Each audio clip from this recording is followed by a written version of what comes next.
Welcome to this video about the Google Workspace updates of Q3. In this video we will show you some updates about the use of Calendar and Google Meet. In our first update we're going to have a look at the new feature in Google Calendar where you can select the way you are joining a meeting, virtually or on site. So to do this, when you go to your Google Calendar and you see a new event, you will click on it. And from there, you will have yes, no, maybe. As you can notice, next to the yes, there is a little arrow. And if you click on this arrow, you are now able to define if you will be participating by simply clicking yes, if you are going to be in a meeting room, or if you are going to be joining virtually. When you click on it, you will have the little symbol that will appear either virtually or in a meeting room. Another thing is that this is also doable via the Google Calendar add-on in your Gmail. So when you come to your Gmail and you go into your calendar add-on and you click on the event, you can always define it via the yes arrow. And in here, you can define if you will be present in a meeting room or virtually. From now on you can also define your working location. For this, what we are going to do is going to go into setting menus, settings, and from there, we are going to go into the general settings. From there, we can go into working hours and location. And in here, we are going to have our locations, where you can, by clicking on Enable Working Location, now be able to specify where you will be working from. By default, we are going to have home or office.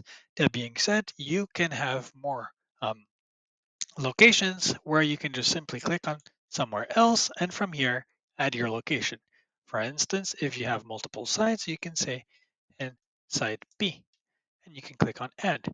As you will now be able to see, we have three options that are there, and you also have the unspecified. From here, what you can do is you can define where you will be working from. So you can have home, office, and any other location that you are setting up. And when this is done, as you notice, Google Calendar is automatically saving this. So when we go back into our calendar, we are now going to be having our different locations. This will be visible to your colleagues so they can know where you are located. And this is how you will be able to set your location in Google Calendar as the new feature. With the new feature of Google Meet, Host Controls, you can easily manage your Google Meet sessions. This can be useful for larger meetings with a lot of people attending. So the host controls are the extra security features that are now available for the organizer of the events. We can either find them via the host control, which is now a new available button at the bottom right corner, only visible for the organizer or the host of the meeting, or if again you are the organizer or the host of the meetings via the settings in your host controls. So first and foremost, when I click on the host control menu, I have the side panel that appears here. What do we have? We have the host management. In here, we can define what the participants can do. So when I activate this, I can decide if I am going to allow people to either share their screen, if yes, by ticking it and unticking it if not. And at the same time, I can decide if people can message one another. Same principle by ticking and unticking here. The second feature that we have here in the host controls menu is the quick accesses. What does this mean is if I turn this off, anybody who wants to be participating to the meeting and that isn't invited must request to join, no matter if they are in your organization or not. Last but not least, in the host control menu, we have another option that is not visible here, but that we can find in the host setting. For that, I can click on View All Host Settings, scroll down at the bottom of the page, and I will have the attendance tracking.